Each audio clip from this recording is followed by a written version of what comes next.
सदाशिवसमारम्भां शङ्कराचार्यमध्यमाम् अस्मदाचार्यपर्यन्तां वन्दे गुरुपरम्पराम्।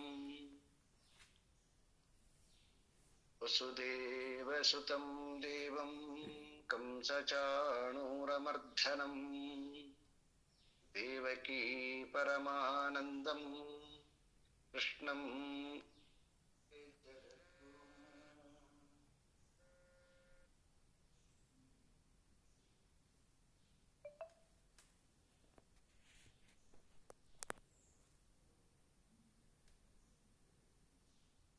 करोति वाचालं पङ्गुं लङ्घयते गिरिं यत्कृपातमहं वन्दे परमानन्दमाधवम्।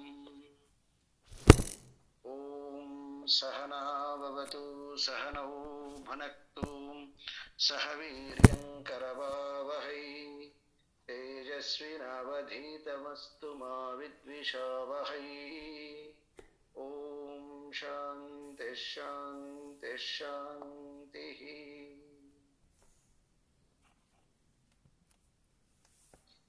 ಪರಮಾತ್ಮನ ಅನುಗ್ರಹದಿಂದ ಎಲ್ಲ ಭಗವದ್ಗೀತಾ ಶ್ರೋತೃ ವರ್ಗವೇ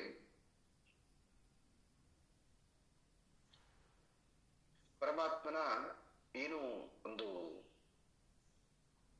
4ನೇ ಅಧ್ಯಾಯದಲ್ಲಿ ಏನೊಂದು ವಾಗ್ದಾನ ಮಾಡಿದ್ದ, ಆ ವಾಗ್ದಾನವನ್ನ ಇಲ್ಲಿ ಕಾರ್ಯರೂಪದಲ್ಲಿ ನೋಡ್ತಾ ಇದ್ದೀವಿ.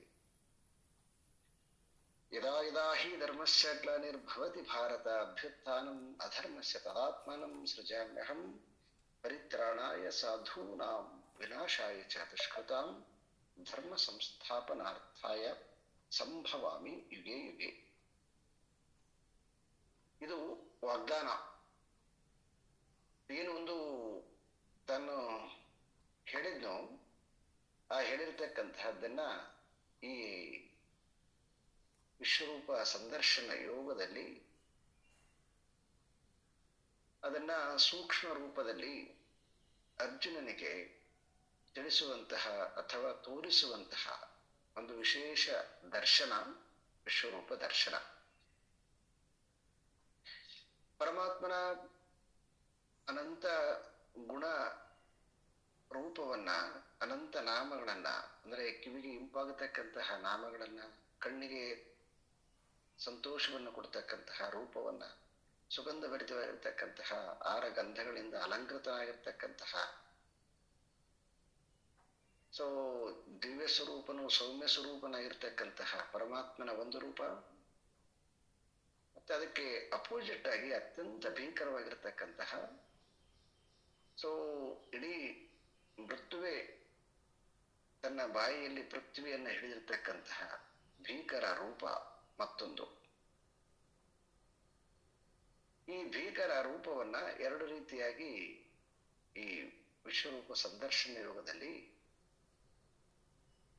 ಮೊದಲು ಇಡೀ ಬ್ರಹ್ಮಾಂಡವನ್ನ ತಾನೇ ಸೃಷ್ಟಿ ಮಾಡೋನು ತಾನೇ, ಅದನ್ನ ನಡೆಸೋನು ತಾನೇ, ಮತ್ತೆ ಅದನ್ನು ಸಂಹಾರ ಮಾಡೋನು ತಾನೇ. ಹಾಗಾಗಿ ಮಹಾಪ್ರಳಯವನ್ನ ಒಂದು ರೂಪದಲ್ಲಿ ನೋಡಿದ, ದೆನ್ ಅದಾದ್ಮೇಲೆ ನಿತ್ಯ ಪ್ರಳಯವನ್ನು ಕೂಡ ಮತ್ತೊಂದು ರೂಪದಲ್ಲಿ, ಅಮೀಚತ್ವಾಂ ಧೃತರಾಷ್ಟ್ರಸ್ಯ ಪುತ್ರಾಃ ಸರ್ವೇ ಸಹೈವ ನಿಪಾಲ ಸಂಗೈಃ ಭೀಷ್ಮ ದ್ರೋಣ ಸೂತ ಪುತ್ರಸ್ಥ ಅಂತ ಹೇಳಿ ಈ ನಿತ್ಯ ಪ್ರಳಯ, ಈ ಸದ್ಯದ ಸ್ಥಿತಿಯಲ್ಲಿ ಏನು ಅವನು ಕಾರ್ಯಪ್ರವೃತ್ತನಾಗಿದ್ದಾನೆ ಅದನ್ನು ಕೂಡ ಸೂಕ್ಷ್ಮ ರೂಪದಲ್ಲಿ ಅರ್ಜುನ ನೋಡಿದ. ಈಗ ಅರ್ಜುನನಿಗೆ ಬಂದಿರತಕ್ಕಂಥದ್ದು ಏನಂತಂದ್ರೆ, ಅವನಿಗೆ ಹಿಂದೆ ಕೇಳಿದನ್ನು ಮರ್ತು ಬಿಟ್ಟಿದ್ದಾನೆ. ಈಗ ಅವನಿಗೆ ಏನ್ ಬಂದಿದೆ ಅಂತಂದ್ರೆ, ಏನು ಉದ್ದೇಶಕ್ಕೋಸ್ಕರವಾಗಿ ನಿನ್ನ ಕಾರ್ಯಪ್ರವೃತ್ತಿ ಏನದು ಈ ರೂಪ ತಾಳಿದ್ಯಲ್ವಾ, ಇದನ್ನ ನಾನು ತಿಳ್ಕೊಳ್ಬೇಕಾಗ್ಯದ ಅಂತ ಹೇಳಿ ಅರ್ಜುನ ನೇರವಾಗಿ ಕೇಳದೇ ಇದ್ದರೂ ಕೂಡ ಪ್ರಶ್ನಾರ್ಥಕವಾಗಿ ಆಖ್ಯಾಹಿ ಮೇಕೋ ಭವಾನುಗ್ರ ರೂಪೋ, ಈ ನಿನ್ನ ಉಗ್ರ ರೂಪವನ್ನು ಧರಿಸಿರ್ತಕ್ಕಂತಹದ್ದು ಏನಕ್ಕೋಸ್ಕರ? ವಿಜ್ಞಾತುಂ ಇಚ್ಛಾಮಿ. ಸೊ ನಾನು ತಿಳಿದುಕೊಳ್ಳಲು ಇಚ್ಛೆ ಪಡ್ತಾ ಇದ್ದೀನಿ. ಈ ನಿನ್ನ ಪೂರ್ಣವಾಗಿರ್ತಕ್ಕಂಥದ್ದು ಎಲ್ಲ ಹೇಳಿದ್ದೀಯ, ಆದರೆ ನನಗೆ ಪೂರ್ಣವಾಗಿ ಅರಿಲಿಕ್ಕೆ ಅಸಾಧ್ಯವಾಗ್ಯದ. ಆ ಕಾರಣದಿಂದ ನಿನ್ನ ಇಚ್ಛೆಯನ್ನ ಏನು ತಿಳಿಸು ಅಂತ ಹೇಳಿ ಅರ್ಜುನ ಹಿಂದಿನ ಉಪನ್ಯಾಸದಲ್ಲಿ ನಾವು ಈ 31ನೇ ಶ್ಲೋಕವನ್ನ ನೋಡಿದ್ವಿ. ಈಗ ಭಗವಂತ ತನ್ನ ಗೀತಾಚಾರ್ಯ ತನ್ನ ಉದ್ದೇಶವನ್ನ ಸ್ಪಷ್ಟವಾಗಿ ತಿಳಿಸ್ತಾನೆ. ಆ ಉದ್ದೇಶದ ಜೊತೆಗೆ ಪರಿತ್ರಾಣಾಯ ಸಾಧೂನಾಂ, ಯಾರು ಸಜ್ಜನರಿದ್ದಾರೆ, ಸಜ್ಜನರು ಹೆದರಿಕೊಳ್ಳತಕ್ಕಂಥದ್ದು ಎದುರುಗಡೆ ಇರತಕ್ಕಂತಹ ವ್ಯಕ್ತಿಗಳಿಗೆಲ್ಲ. ಸಜ್ಜನರು ಹೆದರಿಕೊಳ್ಳತಕ್ಕಂತಹದ್ದು ಧರ್ಮಕ್ಕೆ. ಇದನ್ನ ನಾವು ಚೆನ್ನಾಗಿ ಅರ್ಥ ಮಾಡಿಕೊಳ್ಬೇಕು. ಯಾಕಂತಂದ್ರೆ ಅವರು ಜೀವನೆಲ್ಲನೂ ಕೂಡ ಧರ್ಮಕ್ಕೋಸ್ಕರವಾಗಿ ಬದುಕಿರ್ತಾರೆ. ಯಾವಾಗ ಧರ್ಮವನ್ನ ಬಿಟ್ಟು ಹೋಗ್ಬೇಕು ಅಂತಂದ್ರೆ ಬೇಕಾದ್ರೆ ಅವರು ಪ್ರಾಣತ್ಯಾಗವನ್ನು ಮಾಡಕ್ ರೆಡಿ ಇರ್ತಾರೆ, ಧರ್ಮವನ್ನು ಬಿಡ್ಲಿಕ್ಕೆ ರೆಡಿ ಇರೋದಿಲ್ಲ. ಸೊ ಹಾಗಾಗಿ ಅಂತಹ ಧಾರ್ಮಿಕರು ಏನಿದಾರೋ, ಸಜ್ಜನರು, ಸಾಧುಗಳು, ಸಾಧು ಅಂದ್ರೆ ಸೌಮ್ಯ ಅಂತ, ಧರ್ಮಕ್ಕೆ ತಲೆಬಾಗಿ ನಡೆಯುವವನಂತ. ಸಾಧು ಒಂದುಗಳಿಗೆ ಎಲ್ಲ ಒಂದೇ ಅರ್ಥದಲ್ಲಿ ತಗೊಳ್ಬಾರ್ದು. ಶಬ್ದಗಳು ಆವಾವ ವಾಕ್ಯಕ್ಕನುಗುಣವಾಗಿ, ಆ ಕಾಂಟೆಸ್ಟ್ಗೆ ಅನುಗುಣವಾಗಿ ಬದಲಾವಣೆ ಆಗ್ತಿರ್ತವೆ. ಇಲ್ಲಾಂದ್ರೆ ಹುಚ್ಚಿರ್ತಾರ, ಏನು ಅರ್ಜುನ ಸಾಧುನ ಕಾವ್ಯ ಹಾಕೊಂಡಿದ್ನ ಅಂತ ಹಿಂಗೆಲ್ಲ ಕೇಳೋದು ಕೂಡ ಇದೆ. ಸಾಧು ಅಂತಂದ್ರೆ ಈಶ್ವರನ ಇಚ್ಛೆ, ಈಶ್ವರ ಅಂದ್ರೆ ಧರ್ಮವನ್ನ ಅವನೇ ಸ್ಥಾಪನೆ ಮಾಡಿರ್ತಕ್ಕಂಥವನು, ಆ ಧರ್ಮಕ್ಕೆ ತಲೆಬಾಗಿ ನಡೆಯುವಂಥವನು ಸಾಧು. ಆದ್ರೆ ಸಾಧು ಏನಕ್ಕೆ ಹೆದರಿಕೊಳ್ತಾನೆ ಅಂತಂದ್ರೆ ಆ ಧರ್ಮಕ್ಕೆ ಹೆದರಿಕೊಳ್ತಾನೆ. ಅಂತಹ ಧರ್ಮದ ಸಂದಿಗ್ಧತೆಯಲ್ಲಿ ಸಿಕ್ಕಂಗೊಟ್ಟಿರ್ತಕ್ಕಂತಹ ಅರ್ಜುನ, ಅವನು 2ನೇ ಅಧ್ಯಾಯದಲ್ಲಿ ಕೇಳಿದ್ದ ಧರ್ಮ ಸಮೂಢ ಚೇತಾಹ ಅಂತ. ನನಗೆ ಯಾವುದು ಧರ್ಮ ಅಂತಕ್ಕಂಥದ್ದು ಗೊತ್ತಾಗ್ತಿಲ್ಲಯ್ಯ, ಸೊ ಹಾಗಾಗಿ ನನಗೆ ಅದನ್ನು ತಿಳಿಸು ಅಂತ ಏನು ಕೇಳಿದ್ನೋ, ಆ ಕೇಳಿರ್ತಕ್ಕಂತಹದ್ದನ್ನ ಪ್ರತ್ಯಕ್ಷವಾಗಿ ಪರಮಾತ್ಮ ಇಲ್ಲಿ 2 ಉದ್ದೇಶಗಳನ್ನ, ಒಂದು ತನ್ನ ಉದ್ದೇಶ,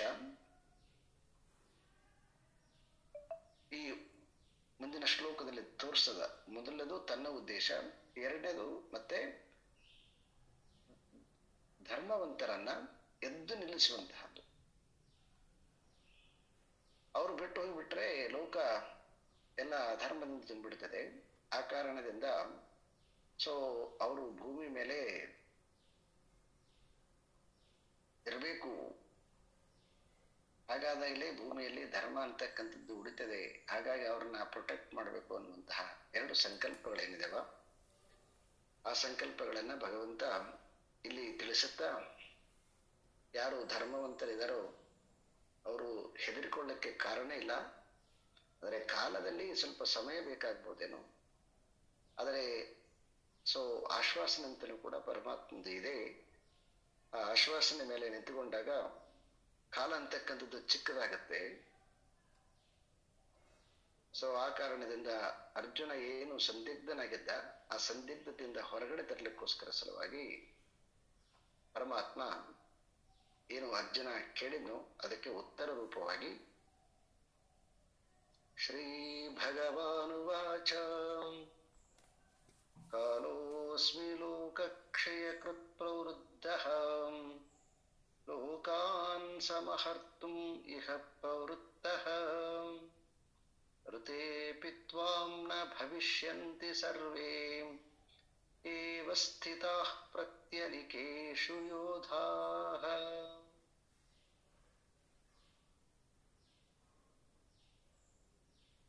ಅಸ್ಮಿ ಕಾಲಃ, ಕಾಲೋ ಅಸ್ಮಿ ಅಂದ್ರೆ ನಾನು ಏನು, ಯಾರು ನೀನಂತ ಕೇಳಿದ್ನಲ್ವಾ ಅರ್ಜುನ, ಹಾಗಾಗಿ ಅವನು ಹೇಳ್ತಾ ಇದ್ದಾನೆ ಅಹಂ ಕಾಲಃ ಅಸ್ಮಿ, ನಾನು ಕಾಲ ರೂಪದಲ್ಲಿ ನಿಂತುಕೊಂಡಿದ್ದೇನೆ. ಈ ಕಾಲ ಅಂತಕ್ಕಂಥದ್ದು ಶಬ್ದ ಭಾಷ್ಯದಲ್ಲಿ ಸೊಗಸಾಗಿದೆ. ಕಾಲ ಅಂತಕ್ಕಂಥದ್ದಕ್ಕೆ ಕಲಯತಿ ಗುಣಯತೀತಿ ಕಾಲಃ ಅಂದ್ರೆ ಕೌಂಟ್. ಕಲಯತಿ ಅಂತಂದ್ರೆ ಎಣಿಸುವುದು, ಎಣಿಸುವ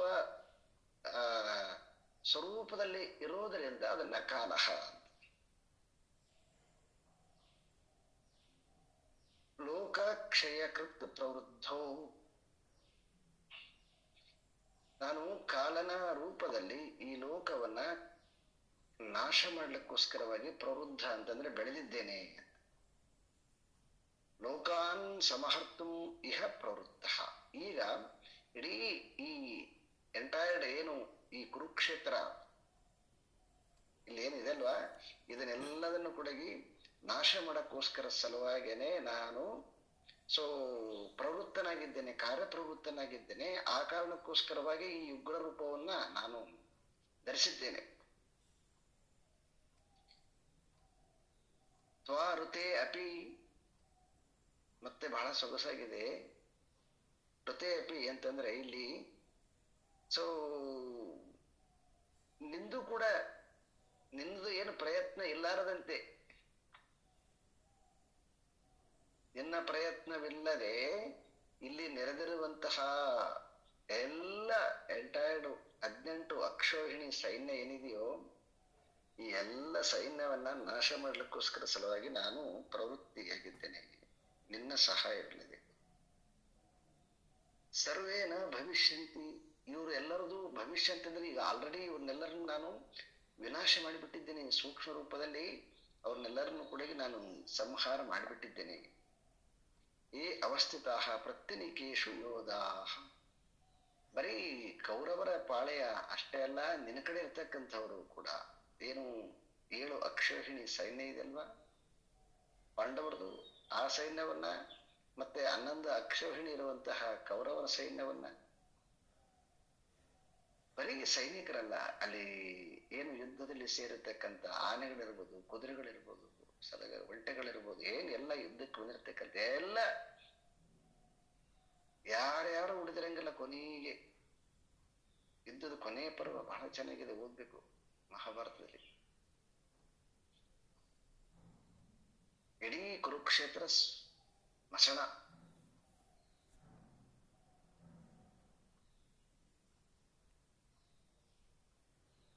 ಹಾಗಾಗಿ ಇಲ್ಲಿರುವಂತಹ ಎಲ್ಲರನ್ನ ಸಂಹಾರ ಮಾಡಕ್ಕೋಸ್ಕರ ಸಲುವಾಗಿ ನಾನು ಕಾಲನ ರೂಪದಲ್ಲಿ ಪ್ರವೃದ್ಧನಾಗಿ ಬೆಳೆದು ಈಗ ನಾನು ಆ ಕಾರ್ಯದಲ್ಲಿ ತೊಡಗಿಕೊಂಡಿದ್ದೇನೆ. ಅದು ನಿನ್ನ ಸಹಾಯವಿಲ್ಲದೆ ಅವ್ರನ್ನ ಎಲ್ಲರನ್ನ ಕೂಡ ನಾನು ಸಂಹಾರ ಮಾಡುವಂತಹ ಕಾಲ ರೂಪದ ಉಗ್ರ ರೂಪದ ಪರಮಾತ್ಮ.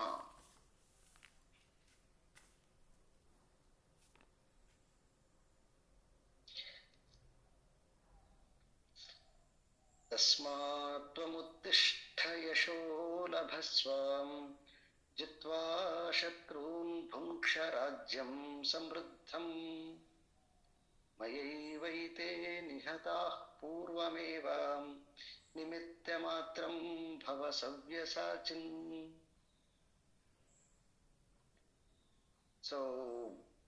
ಇಲ್ಲಿ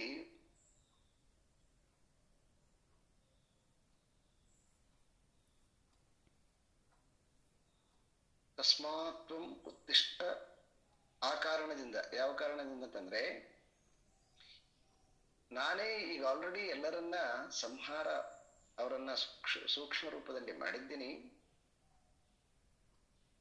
ಹಾಗಾಗಿ ಈಗ ನೀನು ಎದ್ದೇಳು. ತಸ್ಮಾತ್ ಉತ್ತಿಷ್ಠ, ಎದ್ದು ನಿಲ್ಲು. ಯಶೋ ಲಭಸ್ವ ಅಂದ್ರೆ ಯಶಸ್ಸನ್ನ, ಕೀರ್ತಿಯನ್ನ, ವಿಜಯವನ್ನ ಪಡಿ. ಜಿತ್ವಾ ಶತ್ರು, ಇಡೀ ಎಲ್ಲನ್ನು ಕೂಡ ಯುದ್ಧದಲ್ಲಿ ಎಲ್ಲ ಶತ್ರುಗಳನ್ನ ನಾಶ ಮಾಡು. ಭುಂಕ್ತಂ ರಾಜ್ಯಂ ಸಮೃದ್ಧಂ, ಈ ಸಮೃದ್ಧವಾಗಿರ್ತಕ್ಕಂತಹ ಇಡೀ ಹಸ್ತಿನಾವತಿಯನ್ನ, ರಾಜ್ಯವನ್ನ ಭೋಗಿಸ್ಲಿಕ್ಕೆ ನೀನು ಯೋಗ್ಯನಾಗಿದ್ದೀಯ. ಹಾಗಾಗಿ ಇವರೆಲ್ಲರನ್ನ ಸಂಹಾರ ಮಾಡಿದ್ದೇನೆ.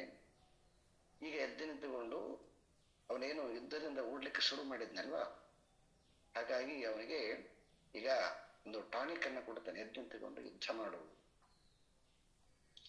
ಮಯೈವೈತೆ ನಿಯತಃ ಪೂರ್ವಂ ಏವ, ಈಗ ಆಲ್ರೆಡಿ ಅವರನ್ನ ನಾನೆಲ್ಲರನ್ನ ಸಂಹಾರ ಮಾಡಿದ್ದೇನೆ. ನಿಮಿತ್ತ ಮಾತ್ರಂ ಭವಸವ್ಯ ಸಾಚಿನ್, ಬಹಳ ಸುಂದರವಾಗಿರ್ತಕ್ಕಂಥದ್ದು ಕೊನೆ ಅಕ್ಷರ ವಾಕ್ಯ. ನಿಮಿತ್ತ ಮಾತ್ರಂ, ನಿನ್ನನ್ನು ನಿಮಿತ್ತ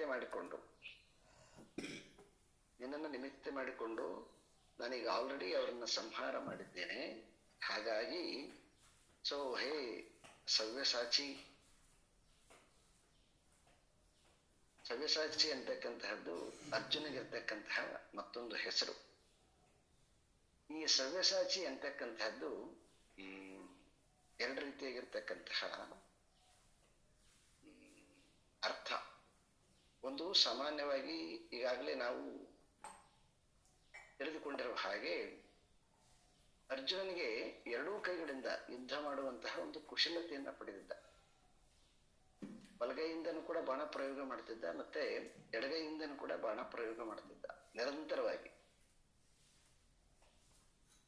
ಸೊ ಹಾಗಾಗಿ ಅವನನ್ನ ಸವ್ಯಸಾಚಿ ಅಂತ.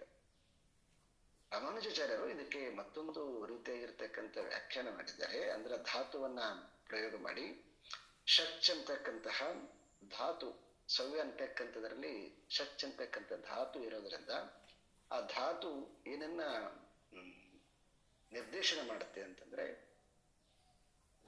ಸವ್ಯ ಅಂತಕ್ಕಂಥದ್ರ ಅರ್ಥ ಏನು ಅಂತಂದ್ರೆ ಶೀಲವುಳ್ಳವನು ಅಂತ.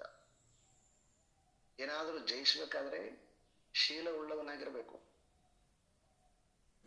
ಶೀಲವುಳ್ಳವನಾಗಿದ್ದಾಗ ಮಾತ್ರ ಜಯಿಸಲಿಕ್ಕೆ ಸಾಧ್ಯ ಆಗತ್ತೆ. ಯಾರು ಶೀಲವಂತರಲ್ಲವೋ ಅವರು ಪರಾಜಯವನ್ನ ಹೊಂದುತ್ತಾರೆ ಯಾವುದೇ ಕಾರ್ಯದಲ್ಲಿ. ಶೀಲ ಅಂತಂದ್ರೆ ಮತ್ತೆ ನಾವು ಸಾಮಾನ್ಯ ಅರ್ಥಕ್ಕೆ ಬರಬಾರದು, ಬ್ರಹ್ಮಚಾರಿಗಳಿರ್ಬೇಕು ಅಂತ ಅದಲ್ಲ. ಶೀಲ ಅಂತಂದ್ರೆ ಯಾವ ಕಾರ್ಯವನ್ನ ಹಿಡಿದಿರ್ತವೋ ಆ ಕಾರ್ಯದಲ್ಲಿ ಜಾರಬಾರದು, ಇದು ಶೀಲ. ಯಾವ್ದು ತಗೊಳ್ತೀವಿ ನಾವು, ಆ ತಗೊಂಡಿರ್ತಕ್ಕಂತಹ ಕಾರ್ಯದಿಂದ ಜಾರಬಾರದು. ಜಾರಿದ್ವಿ ಅಂತಂದ್ರೆ ಅದು ಶೀಲಗೆಟ್ಟವರು ಅಂತ ಅರ್ಥ.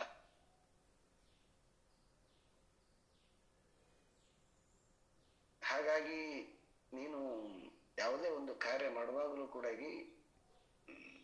ಅದನ್ನ ಜಾರದಂತೆ ಎಲ್ಲವನ್ನ ಪಡೆದುಕೊಂಡಿರ್ತಕ್ಕಂಥವನು. ಈ ವಿಷಯದಲ್ಲಿ ಮತ್ತೆ ನೀನು ಜಾರಬೇಡ ಅನ್ನುವಂಥದ್ದು ಎರಡು ರೀತಿಯಾಗಿರ್ತಕ್ಕಂತಹ ಅರ್ಜುನನನ್ನ ಇಲ್ಲಿ ಎತ್ತತಕ್ಕಂಥ ಕೆಲಸವನ್ನ ಪರಮಾತ್ಮ ಮಾಡ್ತಾ ಇದ್ದಾನೆ.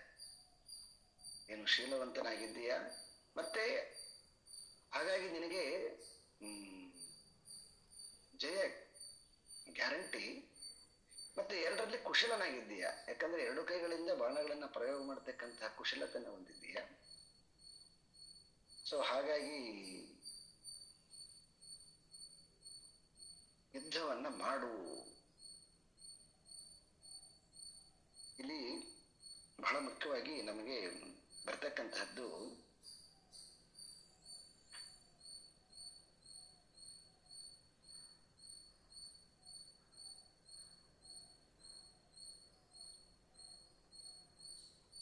ಸಾಮಾನ್ಯವಾಗಿ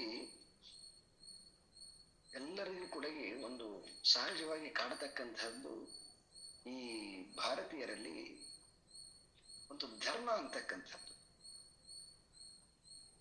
ಅದು ಎಷ್ಟು ಆಳವಾಗಿ ಆ ಜೀವಿಗಳನ್ನ ಬಂಧಿಸಿಬಿಟ್ಟಿರ್ತದೆ ಅಂತಂದ್ರೆ ಅಷ್ಟು ಆಳವಾಗಿ ಅದು ಬಂಧಿಸಿಬಿಟ್ಟಿರ್ತದೆ.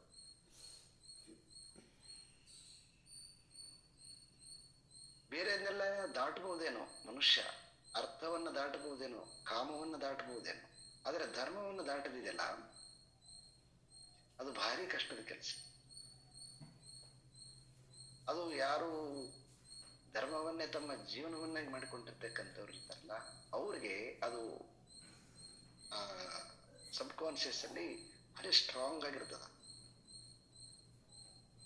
ಈಗ ನೋಡಿ, ಯಾವುದಾದ್ರೂ ಒಂದು ನೀವು ನಿಮಗೆ ಪಾಸಿಟಿವ್ ಆಗಿ ನಮ್ಗೆಲ್ಲರಿಗೂ ಕೂಡ ಈ ಅನುಭವಕ್ಕ ಕೆಲವೊಂದು ಬರದೇ ಇದ್ರು ಕೆಲವೊಂದು ನೆಗೆಟಿವ್ ಆಗಿರ್ತಕ್ಕಂಥ ಸಂಗತಿಗಳನ್ನ ನೀವು ಗಮನಿಸಿ. ಈಗ ನೀವು ಯಾವುದೋ ಒಂದು ಎಲ್ಲೋ ಒಂದು ಕಡೆ ಸೊ ಯಾವುದೋ ಒಂದು ಆಕ್ಸಿಡೆಂಟ್ ಆಗಿತ್ತು ಅಂತ ಇಟ್ಟುಕೊಳ್ಳಿ, ಯಾವುದೋ ಒಂದು ನಿಮ್ಮ ಡ್ಯೂಟಿಯಲ್ಲಿ ಇನ್ಸಿಡೆಂಟ್ ನಡೀತು ಇಟ್ಟುಕೊಳ್ಳಿ. ಆ ಇನ್ಸಿಡೆಂಟು ತುಂಬಾ ಭೀಕರವಾಗಿತ್ತು, ನಿಮ್ಮನ್ನ ಸಂಪೂರ್ಣವಾಗಿ ಅಲ್ಲಾಡಿಸುತ್ತೆ ಅಂತ ಇಟ್ಟುಕೊಳ್ಳಿ. ಆ ಅಲ್ಲಾಡಿಸತಕ್ಕಂತಹ ಒಂದು ಸಂಗತಿ ಏನ್ ಮಾಡುತ್ತಂದ್ರೆ ಎಷ್ಟು ಅದು ಆಳವಾಗಿ ನಿಮ್ಮ ಸಬ್ ಕಾನ್ಶಿಯಸ್ ಅಲ್ಲಿ ಸೇರ್ಕೊಂಡಿರ್ತದೆ ಅಂತಂದ್ರೆ, ನೆಕ್ಸ್ಟ್ ನಿಮ್ಗೆ ಎಷ್ಟೇ ವರ್ಷಗಳಾಗ್ಲಿ ನೀವು ಜೀವನ ಪೂರ್ತಿ ಅದಕ್ಕೆ ರಿಲೇಟೆಡ್ ಆಗಿರ್ತಕ್ಕಂಥದ್ದು ಯಾವುದೇ ಸಿಚುವೇಶನ್ ಬಂದಾಗಲೂ ಕೂಡ ಅದು ನಿಮ್ಮದು ಅಲ್ಲದೆ ಇದ್ದರೂ ಕೂಡ ಅದು ನಿಮ್ಮ ಮನಸ್ಸಿನ ಮೇಲೆ ಪರಿಣಾಮ ಮಾಡುತ್ತೆ.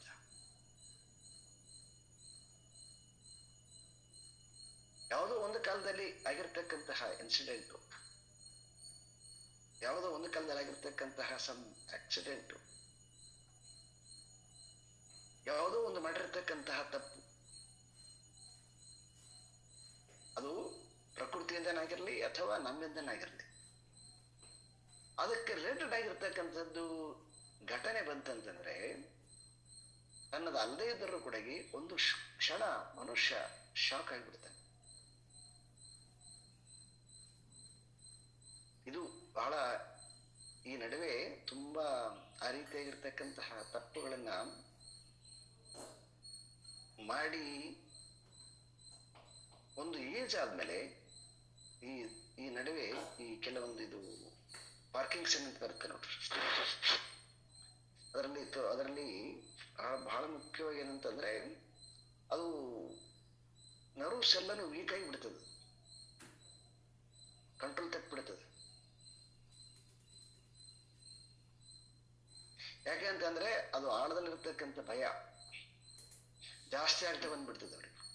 ಮೊದಲು ಯಾವುದೋ ಒಂದು ಇನ್ಸಿಡೆಂಟ್ ಅಲ್ಲಿ ಮಾತ್ರ ಅದು ಸೊ ಕಾಣಿಸ್ಕೊಳ್ತದ, ಫರ್ದರ್ ಏನಾಗ್ತಾ ಬರ್ತಂತಂದ್ರೆ ಅದು ಹ್ಯಾಬಿಟ್ ಸ್ವಭಾವನೆ ಆಗ್ಬಿಡ್ತದೆ, ಅದು ದೇಹದ ಸ್ವಭಾವನೆ ಆಗ್ಬಿಡ್ತದೆ.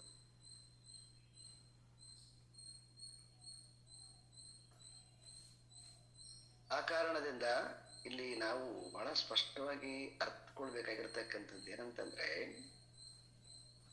ಯಾವಾಗ ತರದ ಒಂದು ಸಂಗತಿಗಳಿರ್ತವ ಆ ಸಂಗತಿಗಳನ್ನ ಈ ಜ್ಞಾನದಿಂದ ಒಂದ್ಸಲ ಅದನ್ನ ಬಿಡಿಸ್ಬೇಕದನ್ನ. ಈ ಜ್ಞಾನದಿಂದ ಬಿಡಿಸಕ್ಕೋಸ್ಕರ ಸಲುವಾಗಿ ಪರಮಾತ್ಮ 2 ಆಶ್ವಾಸನೆಗಳನ್ನು ಕೊಟ್ಟ ಅರ್ಜುನನಿಗೆ. ಒಂದು ಮೊದಲನೇದೇನಂತಂದ್ರೆ ನಜಾಯತೆ ನಂಬ್ರಿಯತೆ, ನೀನು ಶಾಶ್ವತವಾಗಿರ್ತಕ್ಕಂಥವನು ಅನ್ನುವಂತಹದ್ದು ಬಹಳ ಗಟ್ಟಿಯಾಗಿರ್ತಕ್ಕಂಥದ್ದು ಒಂದು ಆಶ್ವಾಸನೆ. ಮತ್ತೆ ಎರಡನೇದೇನಂತಂದ್ರೆ ಏನು ಧರ್ಮ ಅಂತ ಕಟ್ಟಿಕೊಂಡಿದ್ದನಲ್ಲ, ನೀನ್ ಧರ್ಮ ಅಂತಕ್ಕಂಥದ್ದು ನನಗ್ ಸರೆಂಡರ್ ಮಾಡ್ಬೇಕು. ನಿಮಿತ್ತ ಮಾತ್ರ ಭವಸವ್ಯ ಸಾಚಿ. ಯಾವುದೇ ನಡಿಬೇಕಾದ್ರೂ ಈಶ್ವರ ಇಚ್ಛೆಯಿಂದ ನಡೀತದೆ. ಈಶ್ವರನ ಇಚ್ಛೆ ಇಲ್ದಿದ್ರೆ ಯಾವುದು ನಡ್ಲಿಕ್ಕೆ ಸಾಧ್ಯ ಇಲ್ಲ. ತಪ್ಪಾಗಿರ್ಬೋದು, ಸರಿಯಾಗಿರ್ಬೋದು. ಈ ರೀತಿಯಾಗಿ ಯಾವಾಗ ನಮ್ಮ ಒಳಗಡೆಗೆ ಅಂತರಂಗದಲ್ಲಿ ಆ ಪರಮಾತ್ಮನ ಬಗ್ಗೆ ಒಂದು ಸರೆಂಡರ್, ಶರಣಾಗತಿ ಭಾವ, ಹೊರಗಡೆ ಯಾರಿಗೂ ಶರಣಾಗತಿ ಆಗೋದಲ್ಲ, ಅದು ಇದನ್ನ ತಿಳ್ಕೊಳ್ಳೋಕ್ಕೋಸ್ಕರ ಸಲುವಾಗಿ ಹೊರಗಡೆ ಸುಮ್ಮನೆ ತೋರಿಸಿದ್ದಾರೆ. ಆದ್ರೆ ನಮಗೆ ಹೊರಗಡೆಯಿಂದ ಶರಣಾಗತಿ ಅದು ಇಸ್ ನಾಟ್ ಇಂಪಾರ್ಟೆಂಟ್. ಒಳಗಡೆಗೆ ಒಂದು ಶರಣಾಗತಿ ಭಾವ ಇರಬೇಕು. ಯಾವುದ್ರ ಮೇಲೆ ಅಂತಂದ್ರೆ ಯಾವುದೆಲ್ಲ ನಡೀತದೋ ಅದೆಲ್ಲವೂ ಕೂಡ ಈಶ್ವರ ಇಚ್ಛೆಯಿಂದ ನಡೀತದೆ. ಈ ಜ್ಞಾನ ಎಲ್ಲ ಪಾಪಗಳನ್ನ ನಾಶ ಮಾಡುತ್ತೆ ಅಂತ ಬ್ರಹ್ಮಸೂತ್ರದಲ್ಲಿ.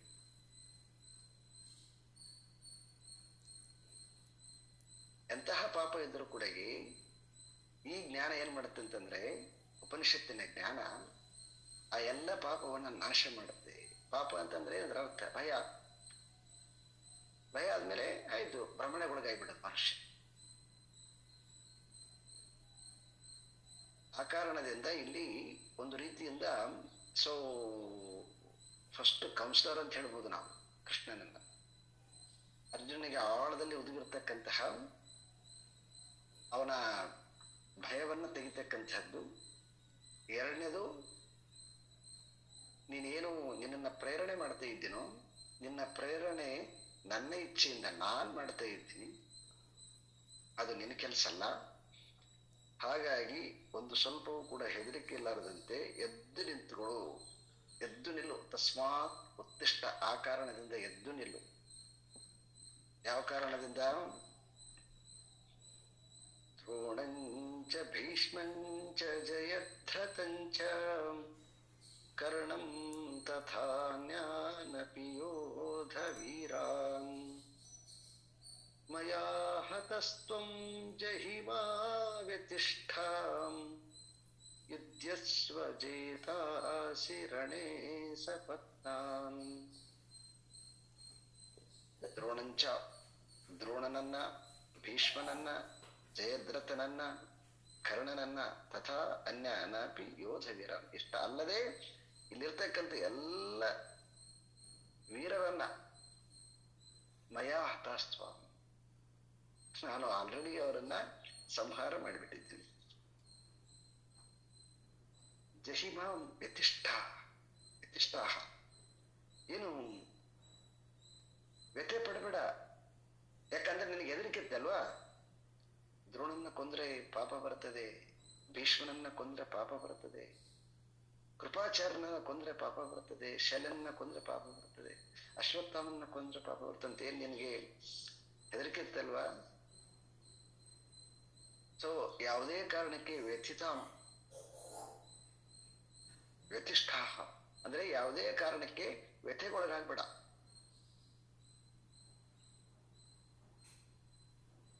ಯಾಕಂತಂದ್ರೆ ಯುದ್ಧಸ್ವ ಜೇತಾಸಿ ರಣೆ ಸಪತ್ನಾನ್, ಈಗ ಆಲ್ರೆಡಿ ನಾನು ಇವರೆಲ್ಲರನ್ನು ಕೂಡ ಸಂಹಾರ ಮಾಡಿಬಿಟ್ಟಿದ್ದೀನಿ. ಯಾಕಂತಂದ್ರೆ ಅವನಿಗೆ ಎರಡು ರೀತಿಯಿಂದ ಹೆದರಿಕಿತ್ತು. ಒಂದು ಧಾರ್ಮಿಕ ಹೆದರಿಕೆ, ಮತ್ತೊಂದೇನು ಬಂತಂದ್ರೆ ಫಸ್ಟ್ ಚಾಪ್ಟರ್ ಅಲ್ಲಿ ನಾವು ನೋಡಿದ್ವಿ, ಹೇ ಕೃಷ್ಣ, ಇದು ಯುದ್ಧ ಅಂದ್ರೆ ಇಲ್ಲ ಅವರನ್ನ ಗೆಲ್ಬಹುದು, ಇಲ್ಲ ನಾವರ ಗೆಲ್ಬಹುದು ಅಂತ ಒಂದು ರೀತಿಯಿಂದ ವೀಕನ್ ಆಗಿಬಿಟ್ಟಿದ್ದ ಅವನು. ಅದನ್ನ ತೆಗಿಬೇಕಾಗ್ಯದ. ಎಲ್ಲೋ ಒಂದು ಕಡೆಗೆ ಅವನಿಗೆ ಭೀಷ್ಮನನ್ನ, ದ್ರೋಣನನ್ನ ಯುದ್ಧದಲ್ಲಿ, ಯಾಕಂದ್ರೆ ಅವ್ರ ಜೊತೆಗೆ ಯಾವಾಗಲೂ ಕೂಡ ಅವನು ಯುದ್ಧ ಮಾಡಿಲ್ಲಲ್ವಾ? ಸೊ ಹಾಗಾಗಿ ಎಲ್ಲಿ ನಾವು ಸೋಲ್ತುವೇನೋ ಅಂತಕ್ಕಂಥದ್ದು ಒಂದು ಸಾಮಾನ್ಯವಾಗಿರ್ತಕ್ಕಂಥ ಭಯ. ಎರಡನೇದು ಅಂತರಂಗದಲ್ಲಿ ಆಳದಲ್ಲಿ ಧಾರ್ಮಿಕ ಭಯ. ಈ ಎರಡೂ ಭಯಗಳನ್ನು ತೆಗೆದಕ್ಕೋಸ್ಕರ ಸಲುವಾಗಿ ಈಗ ಆಲ್ರೆಡಿ ಅವರನ್ನ ನಾನು ಕೊಂದು ಬಿಟ್ಟಿದ್ದೇನೆ. ಯಾವುದರಿಂದ ಕೊಂದ್ಬಿಟ್ಟಿದ್ದೇನೆ? ಇದಕ್ಕೆ ಬಹಳ ಸುಂದರವಾಗಿರ್ತಕ್ಕಂಥ ಭಾಷ್ಯ. ದ್ರೋಣ ಭೀಷ್ಮ ಕರ್ಣಾದೀನ್ ಕೃತ ಅಪರಾಧತೆಯ, ಇವರೆಲ್ಲ ಆಲ್ರೆಡಿ ಅಪರಾಧ ಮಾಡಿದ್ದಾರೆಯ.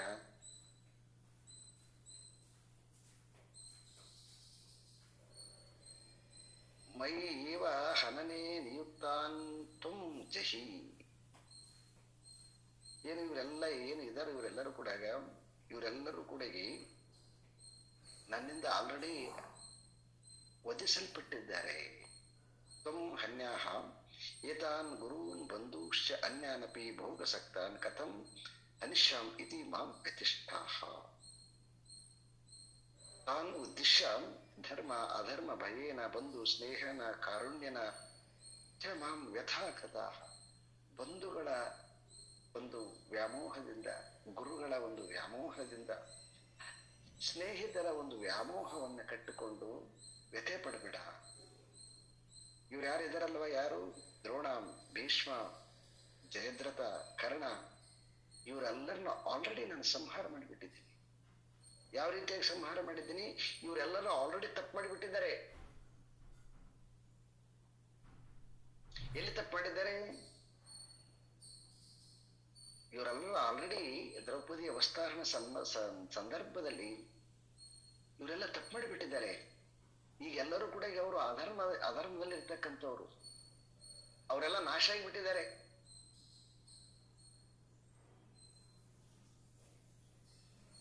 ಯಾಕಂದ್ರೆ ಧರ್ಮ ಇದ್ದಾಗ ಮಾತ್ರ ಜಯ ಇರ್ತದಲ್ವಾ, ಶೀಲ ಇದ್ದಾಗ ಮಾತ್ರ ಜಯ ಇರ್ತದಲ್ವಾ.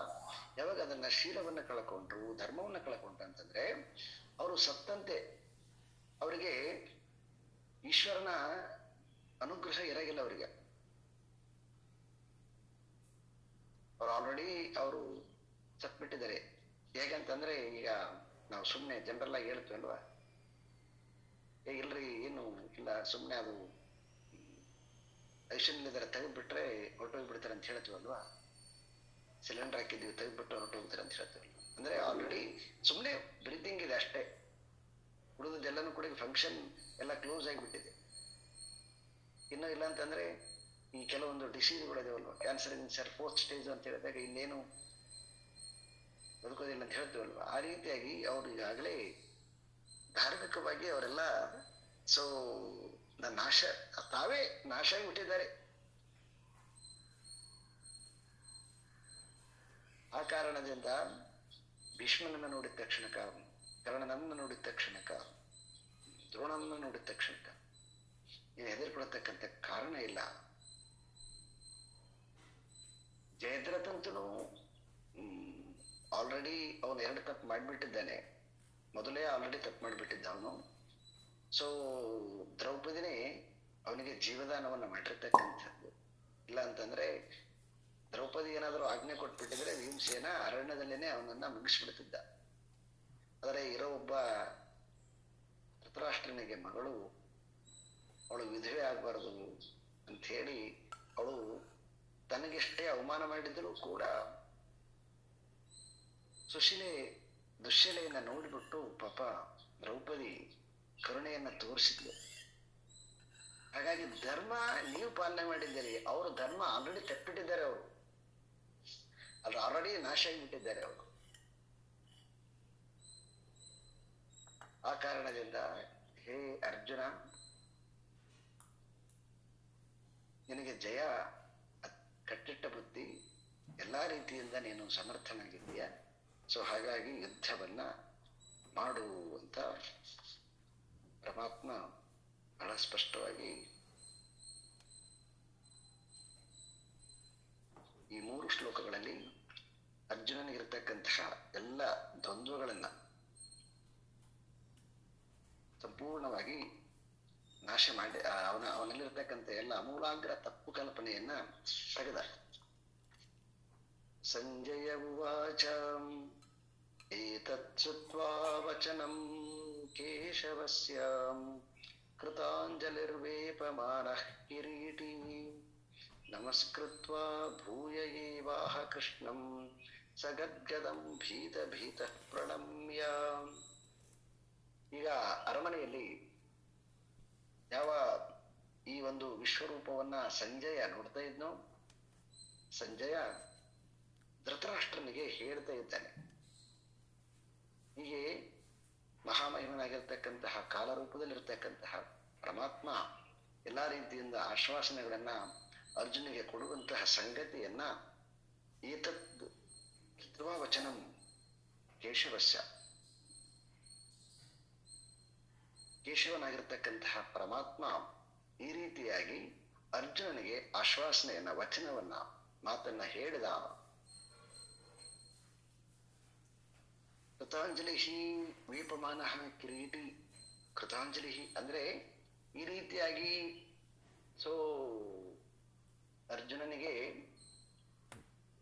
ಭಗವಂತ ಹೇಳಿದ ಮೇಲೆ ಈಗ ಅರ್ಜುನ ಏನ್ ಮಾಡಿದ, ಕೃತಾಂಜಲಿ ಬದ್ಧನಾಗಿ ಅಂದ್ರೆ ಅತ್ಯಂತ ಶರಣಾಗತಿಯಿಂದ ಸೊ ನಡಿಕೊಳ್ತಾ ಅವನು ಏನ್ ಮಾಡ್ತಾ ಇದ್ದಾನೆ, ನಡುಗುವನಾಗಿ 2 ಕೈಗಳನ್ನ ಜೋಡಿಸಿದ್ದಾನೆ. ಯಾರು?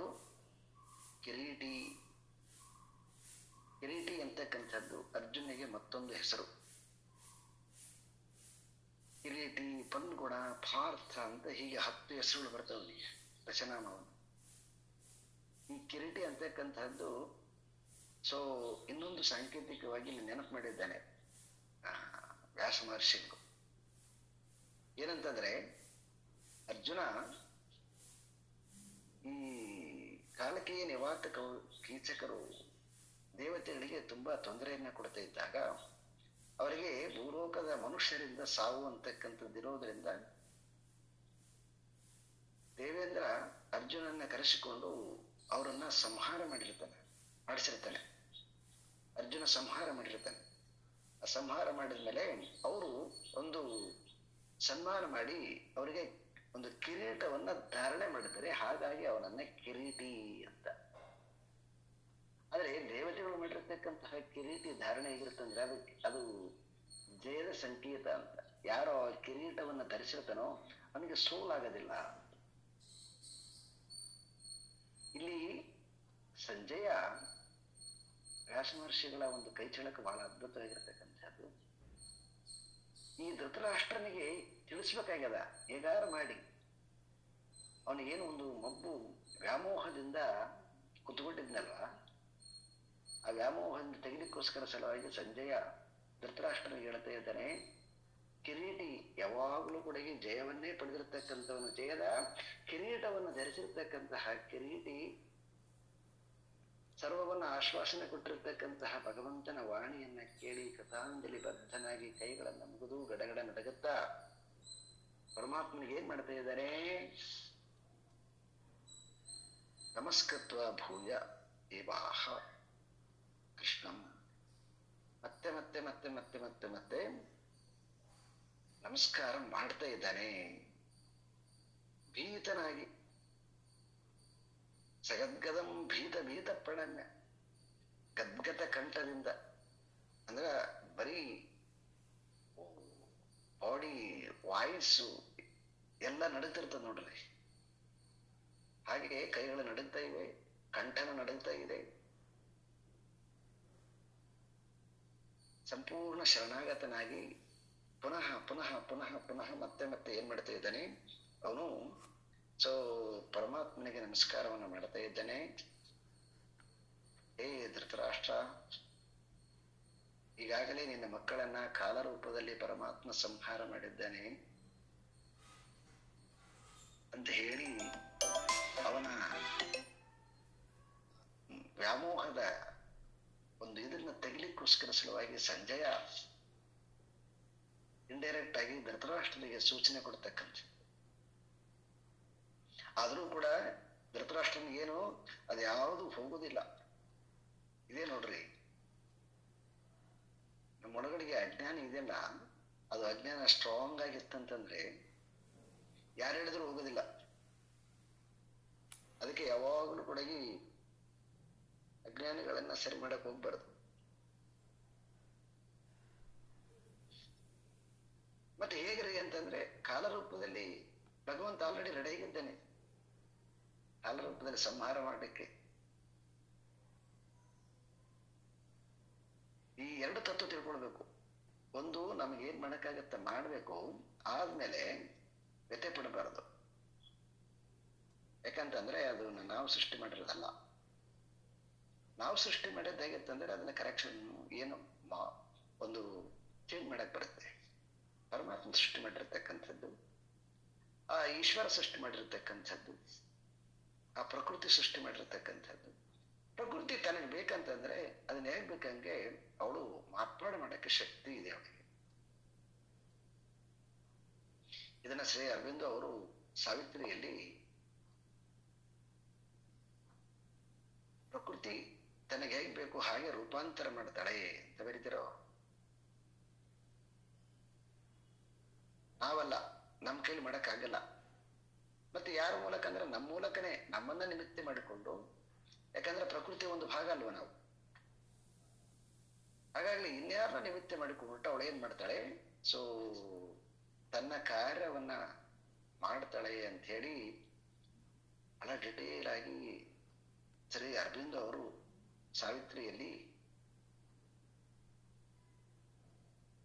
ಸಮಸ್ತ ಪ್ರಕೃತಿ ಅತ್ಯಂತ ಉತ್ಕೃಷ್ಟವಾಗಿರ್ತಕ್ಕಂತಹ ಒಂದು ಸೂಚನೆಯನ್ನ ಅವರು ತಮ್ಮ ಸಾವಿತ್ರಿ ದರ್ಶನದಲ್ಲಿ ಬರೀತಾರೆ. ಇದರಿಂದ ನಾವೇನ್ ತಿಳ್ಕೊಳ್ಬೇಕು ಅಂತಂದ್ರೆ, ಯಾರನ್ನ ಸರಿ ಮಾಡತಕ್ಕಂಥದ್ದಕ್ಕೆ ಹೋಗ್ಬಾರದು. ಅಂದ್ರೆ ಸರಿ ಮಾಡದೇ ಇರಬಾರ್ದಂತಲ್ಲ, ಸರಿ ಮಾಡಬೇಕು, ಹೇಳ್ಬೇಕು. ಹೇಳಿದ್ರೆ ಕೇಳದೆ ಇದ್ರೆ ವ್ಯಥೆ ಪಡಕ್ ಹೋಗ್ಬಾರ್ದು. ಯಾಕಂತಂದ್ರೆ ಅದನ್ನ ಸರಿ ಮಾಡ್ಲಿಕ್ಕೆ ಪ್ರಕೃತಿ ಆಲ್ರೆಡಿ ರೆಡಿ ಇದೆ. ಕಾಲರೂಪದಲ್ಲಿ ಪರಮಾತ್ಮ ಬಾಯಿ ತೆರ್ಕೊಂಡು ಎಲ್ಲ ರೆಡಿ ಮಾಡ್ಲಿಕ್ಕೆ ರೆಡಿ ಇದ್ದಾನೆ ಅವನು. ಸೊ ಈ ಎರಡು ತತ್ವ ಸರಿಯಾಗಿ ಅರ್ಥ ಆಗಿಬಿಟ್ರೆ ಮನುಷ್ಯನಿಗೆ ಸ್ವಲ್ಪ ಈ ಭಯ ಅಷ್ಟಷ್ಟು ಕಡಿಮೆ ಆಗುತ್ತೆ. ಇವು ಚೆನ್ನಾಗಿ ಅರ್ಥ ಆಗದಿರೋದ್ರಿಂದನೇ ನಮಗೆ ಗೊಂದಲ ಆಗಿರ್ತಕ್ಕಂಥದ್ದು. ಅಂದ್ರೆ ಪೂರ್ಣವಾದ ಜ್ಞಾನ ಈ ಅಜ್ಞಾನವನ್ನು ತೆಗೆದಾಕಿ ಬಿಡ್ತದೆ. ಎಲ್ಲಿ ಅಜ್ಞಾನ ಇಲ್ವೋ ಅಲ್ಲಿ ಭಯ ಇರೋದಿಲ್ಲ. ಆ ಕಾರಣದಿಂದನೇ ನಾವು ಈ ಫಿಲಾಸಫಿಯನ್ನು ಅರ್ಥ ಮಾಡಿಕೊಳ್ಬೇಕು.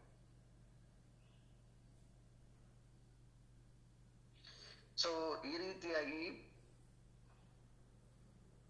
ಕಾಲರೂಪದಲ್ಲಿ ಮತ್ತು ಧರ್ಮ ರೂಪದಲ್ಲಿ ಪರಮಾತ್ಮ ಅರ್ಜುನಿಗೆ ಆಶ್ವಾಸನೆಯನ್ನ ಕೊಟ್ಟಿರ್ತಕ್ಕಂಥದ್ದನ್ನ ಕಥಾಂಜಲಿ ಬದ್ಧನಾಗಿ ಅರ್ಜುನ ಅದನ್ನ ಅವನಿಗೆ ಅರ್ಪಣೆ ನಮಸ್ಕರಿಸುತ್ತಾ ಈಗ ಅವನು ಉದ್ಗಾರದ ಮಾತುಗಳನ್ನು ಆಡ್ತಾನೆ. ಸ್ಥಾನೇ ಋಷಿಕೇಶ ತವ ಪ್ರಕೀರ್ತ್ಯಾಂ ಜಗತ್ ಪರುಷ್ಯತ್ಯನುರುಜ್ಯತೆ ಚ ರಕ್ಷಾಂಸಿ ಭೀತಾನಿ ದಿಶೋ ದ್ರವಂತಿ ಸರ್ವೇ ನಮಸ್ಯಂತಿ ಚ ಸಿದ್ಧ ಸಂಘಾಃ. ಸಿದ್ಧ ಸಂಘಾಹ ಅಂದ್ರೆ ಸಿದ್ಧರ ಸಮೂಹ ಎಲ್ಲವೂ ಕೂಡಗಿ ಸ್ಥಾನೇ ಅಂತಕ್ಕಂಥದ್ದು ಸ್ಥಾನೇ ಋಷಿಕೇಶ ಯುಕ್ತಂ ತದೇತತ್ ಯುದ್ಧ ವಿವೃಕ್ಷಯ ಗತಂ ಅಶೇಷ ದೇವಗಂಧರ್ವ. ಅಂದ್ರೆ ಸ್ಥಾನ ಅಂತಕ್ಕಂಥದ್ದು ಯಾವುದೋ ಒಂದು ಜಾಗ ಅಂತ ಅರ್ಥ ಮಾಡಿಕೊಳ್ಬಾರದು ಅಂತ. ಸ್ಥಾನೇ ಋಷಿಕೇಶ ಅಂತೇನೊಂದು ವಾಕ್ಯದಲ್ವಾ, ಇದನ್ನೇನ್ ತೋರಿಸ್ತದಂತಾರೆ, ಸ್ಥಾನ ಅಂತಕ್ಕಂಥದ್ದು ಒಂದು ಇದಕ್ಕೊಂದು ಇದು ಮಾಡಿದ್ದಾರೆ. ಸ್ಥಾನ ಋಷಿಕೇಶ ಅನ್ನೋದಕ್ಕೆ ಇದು ಬಹಳ ಕೆಲವೊಂದು ಪುರಾಣಗಳಲ್ಲಿ ಇದು ಸ್ಥಾನೇ ಋಷಿಕೇಶವನ್ನು ವರ್ಣನೆ ಮಾಡಿದ್ದಾರೆ. ಇಲ್ಲಿ ಸ್ಥಳ ಅಂತ ಅರ್ಥ ಮಾಡಬಾರ್ದು, ಯುಕ್ತ ಅಂತಕ್ಕಂಥದ್ದನ್ನ ಅರ್ಥ ಮಾಡಬೇಕು ಅಂತ. ಸ್ಥಾನೇ ಋಷಿಕೇಶ ಅಂತಂದ್ರೆ ಯುಕ್ತವಾಗಿರ್ತಕ್ಕಂತಹ ನಿರ್ಧಾರವನ್ನ ಅಂದ್ರೆ ಯುಕ್ತವಾಗಿರ್ತಕ್ಕಂತಹ ಕಾರ್ಯವನ್ನ ಪರಮಾತ್ಮ ತಗೊಂಡಿದ್ದಾನೆ ಅಂತ. ಸ್ಥಾನೇ ಋಷಿಕೇಶ ತವ ಪ್ರಕೀರ್ತ್ಯ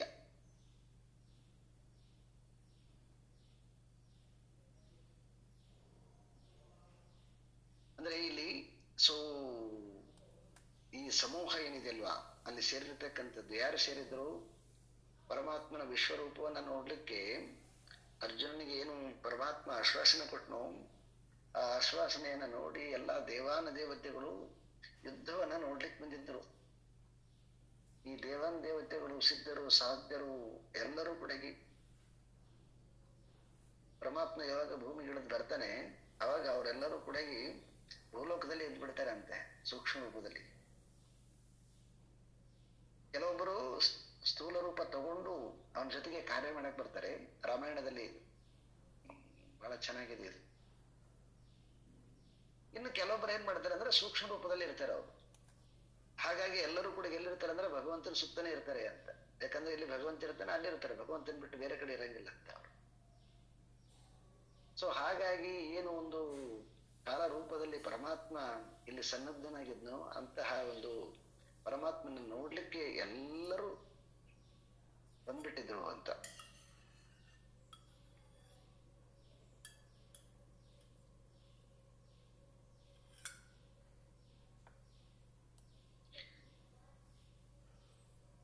ಈ ಒಂದು ಜಗತ್ ಪ್ರವೃಷ್ಯ ಅನುರುಜ್ಯತೆ ಚ ಅಂತಂದ್ರೆ ನಿನ್ನನ್ನ ನೋಡಿ ಎಲ್ಲನೂ ಕೂಡ ಪ್ರವೃಷ್ಯತೆ ಅಂತಂದ್ರೆ ಸಂತೋಷವನ್ನ ಪಡ್ತಾ ಇದ್ದಾರೆ. ಅನುರುಜ್ಯತೆ ಚ ಅಂತಂದ್ರೆ ಭಕ್ತಿಯಿಂದ. ಮತ್ತೆ ರಕ್ಷಾಂಸಿ ಭೀತಾನಿ ದಿಶೋ ದ್ರವಂತಿ. ರಾಕ್ಷಸರು ಎಲ್ಲರೂ ಕೂಡ ಏನ್ ಮಾಡಿದ್ದಾರೆ, ಭೀತಿಯಿಂದ ದಿಶೋ ಅಂದ್ರೆ ದಿಕ್ಕುಗಳಿಗೆ ಓಡ್ತಾ ಇದ್ದಾರೆ. ಇನ್ನು ಉಳಿದವರೆಲ್ಲ ಸರ್ವೇ ನಮಸ್ಯಂತಿ ಸಿದ್ಧ ಸಂಘಾಹ. ಯಾವಾಗಲೂ ಕೂಡ ಈ ಜಗತ್ತಿನಲ್ಲಿ ಎರಡು ಶಕ್ತಿಗಳು. ಒಂದು ರಾಕ್ಷಸಿ ಗುಣ, ಮತ್ತೊಂದು ದೈವಿ ಗುಣ. ರಾಕ್ಷಸಿ ಗುಣ ಯಾವಾಗಲೂ ಕೂಡ ಅದು ವಿಕೃತಿಯನ್ನ ಉಂಟು ಮಾಡತಕ್ಕಂಥದ್ದು. ದೈವಿ ಗುಣ ಯಾವಾಗಲೂ ಕೂಡ ಸುಕೃತಿಯನ್ನ ಉಂಟು ಮಾಡತಕ್ಕಂಥದ್ದು.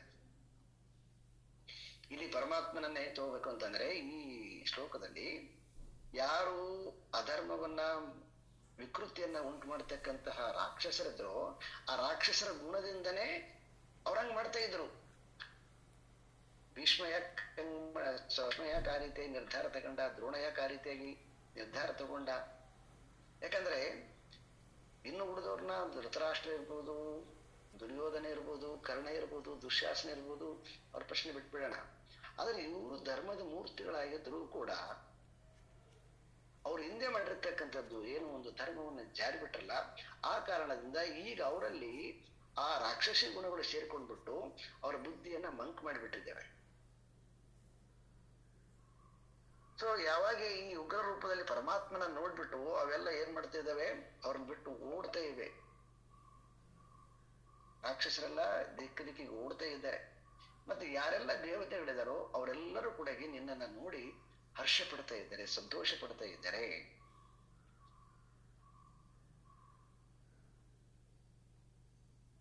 ಸೊ ಹಾಗಾಗಿ ಈ ಅಲ್ಲಿರ್ತಕ್ಕಂಥ ಘಟನೆ, ಅಲ್ಲಿರ್ತಕ್ಕಂಥದ್ದೆಲ್ಲ ಸಿಚುವೇಶನ್ ತಗೊಂಡು ಮಾತಾಡ್ತಕ್ಕಂಥದ್ದು ಇದು. ಈ ರೀತಿಯಾಗಿ ಹೇಳಿ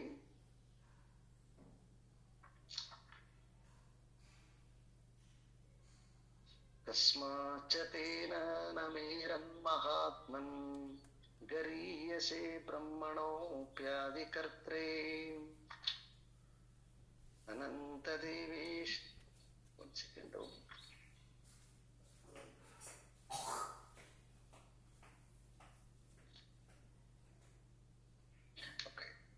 ಕಸ್ಮಾಚ್ಚ ತೇನೇನ ಮೇರನ್ ಮಹಾತ್ಮನ್ ಗರೀಯಸೆ ಬ್ರಹ್ಮಣೋಪ್ಯಾದಿಕರ್ತ್ರೇ ಅನಂತ ದೇವೇಶ ಜಗನ್ನಿವಾಸ ತ್ವಮಕ್ಷರಂ ಸದಸತ್ ತತ್ಪರಂ ಯತ್.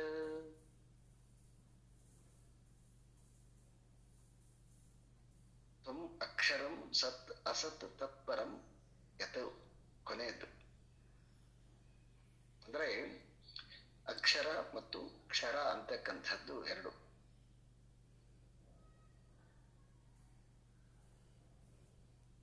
ಕ್ಷರ ಅಂತಕ್ಕಂಥದ್ದು ಸ್ಥೂಲವಾಗಿರ್ತಕ್ಕಂಥದ್ದು, ಅಕ್ಷರ ಅಂತಕ್ಕಂಥದ್ದು ಸೂಕ್ಷ್ಮವಾಗಿರ್ತಕ್ಕಂಥದ್ದು.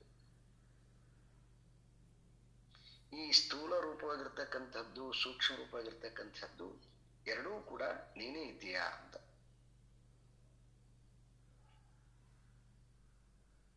ನೀನು ಕ್ಷರ ರೂಪನೂ ನೀನೇ ಇದೆಯಾ, ಅಕ್ಷರ ರೂಪನೂ ನೀನೇ ಇದೆಯಾ. ಹೇ ದೇವದೇವನೇ, ಜಗನ್ನಿವಾಸನೇ, ಇವೆಲ್ಲವೂ ಅನಂತ ದೇವೇಶ ಜಗನ್ನಿವಾಸ ತ್ವಂ ಅಕ್ಷರಂ ಸದಸತ್ ತತ್ಪರಂ ಯತ. ನೀನು ಈ ಜಗತ್ತಿಗೆ ಆದಿನೂ ನೀನೇ, ಸೊ ಜಗತ್ತಿನ ನಿಯಾಮಕನೂ ನೀನೇ. ಹಾಗಾಗಿ ನೀನು ಸ್ಥೂಲ ರೂಪದಲ್ಲಿ ಕೂಡ ನೀನೇ ಇದೆಯಾ, ಸೂಕ್ಷ್ಮ ರೂಪದಲ್ಲಿ ಕೂಡ ನೀನೇ ಇದೆಯಾ. ಸೊ ಬಹಳ ಸೂಕ್ಷ್ಮವಾಗಿರ್ತಕ್ಕಂಥದ್ದು, ಇದನ್ನ ಅರ್ಥ ಮಾಡಿಕೊಳ್ಬೇಕು ನಾವು. ಅಂದ್ರೆ ಸ್ಥೂಲ ರೂಪದಲ್ಲಿ ಏನೆಲ್ಲ ಜಗತ್ತು ಇದೆಯೋ, ನಮಗೆ ಬೇರೆ ಬೇರೆ ನಾಮರೂಪದಿಂದ ಕಾಣ್ತಾ ಇದೆಯೋ, ಆ ನಾಮರೂಪದಿಂದ ಕಾಣ್ತಕ್ಕಂಥದ್ದು ಎಲ್ಲವೂ ಕೂಡ ಹಿಂದ್ಗಡೆ ಅಕ್ಷರ ರೂಪದಲ್ಲಾಗಿರ್ತಕ್ಕಂತಹ ಪರಮಾತ್ಮನೇ. ಹಿರಣ್ಯ ಗರ್ಭ ಅಂತ ಕರೀತಾರೆ ಅವನು. ಆ ಹಿರಣ್ಯ ಗರ್ಭನಾಗಿ ಒಂದು ಹೊರಗಿನ ಮುಖವಾಡ ಅದು ವಿಕಾರ ಆಗ್ತಕ್ಕಂಥದ್ದು, ಅದ್ರ ಹಿಂದ್ಗಡೆಗೆ ಸೂಕ್ಷ್ಮದ ಅದು ಸೊ ಶಾಶ್ವತವಾಗಿರ್ತಕ್ಕಂಥದ್ದು.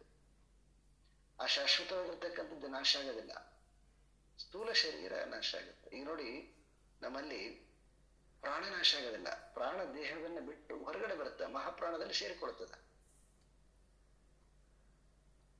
ಹಾಗೆ ಮನಸ್ಸು ಮಹಾಮನಸ್ಸಲ್ಲಿ ಸೇರಿಕೊಳ್ತದೆ.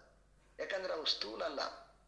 ಇಲ್ಲಿ ಸ್ಥೂಲ ಯಾವುದವೋ ಅವಷ್ಟೇ ವಿಕಾರಕ್ಕೊಳಗಾಗುತ್ತವೆ, ಬಿಟ್ರೆ ಸೂಕ್ಷ್ಮವಾಗಿರ್ತಕ್ಕಂಥದ್ದು ಎಲ್ಲವೂ ಕೂಡ ಅದು ಸೊ ಶಾಶ್ವತವಾಗಿರ್ತಕ್ಕಂಥದ್ದು. ಪರಮಾತ್ಮ ಎರಡು ರೀತಿಯಾಗಿ ಜಗತ್ತನ್ನ ಸೃಷ್ಟಿ ಮಾಡಿದ್ದಾನೆ. ಒಂದು ಸ್ಥೂಲ ರೂಪದಲ್ಲಿ, ಆ ಸ್ಥೂಲ ರೂಪದಲ್ಲಿ ಕಾಣ್ಬೇಕಾದ್ರೆ ಅದಕ್ಕೆ ಹಿಂದುಗಡೆಗೆ ಒಂದು ಶಾಶ್ವತ ರೂಪದಲ್ಲಿ ಒಂದು ಮಟೀರಿಯಲ್ ಡೆವಲಪ್ ಮಾಡಿದ್ದಾನೆ. ಅದನ್ನ ನಾವು ಎನರ್ಜಿ ಅಂತ ಕರಿತೀವಿ. ಅಂದ್ರೆ ಈಗ ಮಾಡರ್ನ್ ಭಾಷೆಯಲ್ಲಿ, ಈ ವೇದಗಳ ಭಾಷೆಯಲ್ಲಿ ಮಾತಾಡ್ಬೇಕಂದ್ರೆ ಅದು ಮಾಯಾಶಕ್ತಿ ಅಂತ ಕರಿತೀವಿ. ಹಿಂದುಗಡೆಗೆ ಒಂದು ಮಾಯಾಶಕ್ತಿ ಇದೆ. ಆ ಮಾಯಾಶಕ್ತಿ ಅದು ಸೂಕ್ಷ್ಮ ರೂಪವಾಗಿರ್ತಕ್ಕಂಥದ್ದು. ಆ ಸೂಕ್ಷ್ಮ ರೂಪವಾಗಿರ್ತಕ್ಕಂತಹ ಮಾಯಾಶಕ್ತಿಯಿಂದ ಸ್ಥೂಲ ರೂಪವಾಗಿರ್ತಕ್ಕಂತಹ ಜಗತ್ತನ್ನ ಸೃಷ್ಟಿ ಮಾಡಿದ್ದಾನೆ. ಹಾಗಾಗಿ ಸ್ಥೂಲ ರೂಪದಲ್ಲಿ ಸೂಕ್ಷ್ಮ ರೂಪದಲ್ಲಿ ಎರಡೂ ರೂಪದಲ್ಲಿ ಇರುವಂತವನು ಅವನು ಒಬ್ಬನೇ. ಮತ್ತೆ ನಾವೆಲ್ಲ ಯಾರು ಅಂತಂದ್ರೆ ನಾವು ಕೂಡ ಅವನ ಅಂಶನೇ.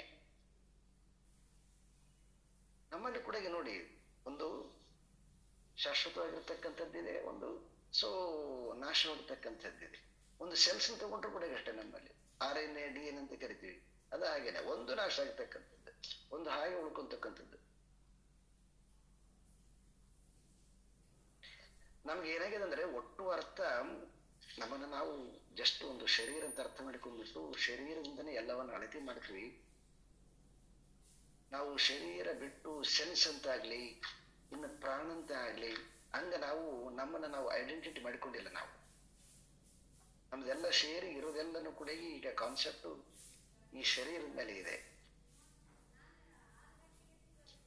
ಇದು ಯಾವಾಗಲೂ ಬದಲಾವಣೆ ಆಗ್ತಕ್ಕಂಥದ್ದು, ನಾಶ ಆಗ್ತಕ್ಕಂಥದ್ದು. ಇದನ್ನು ನಾವು 2ನೇ ಅಧ್ಯಾಯದಲ್ಲಿ ನೋಡಿದ್ದೀವಿ. ಇದನ್ನ ಬಹಳ ಚೆನ್ನಾಗಿದೆ.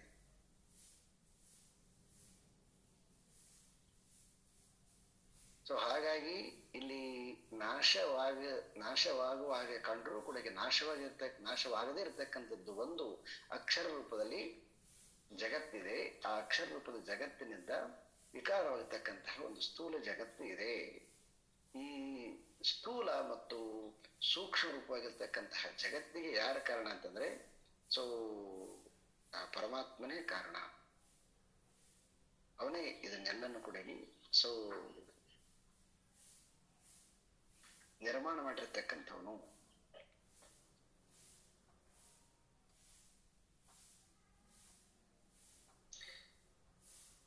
ನೀನು ಎಲ್ಲರಿಗೂ ಇಡೀ ಜಗತ್ತಿಗೆ ನೀನು ಆದಿ ಕಾರಣನಾಗಿರ್ತಕ್ಕಂಥವನು.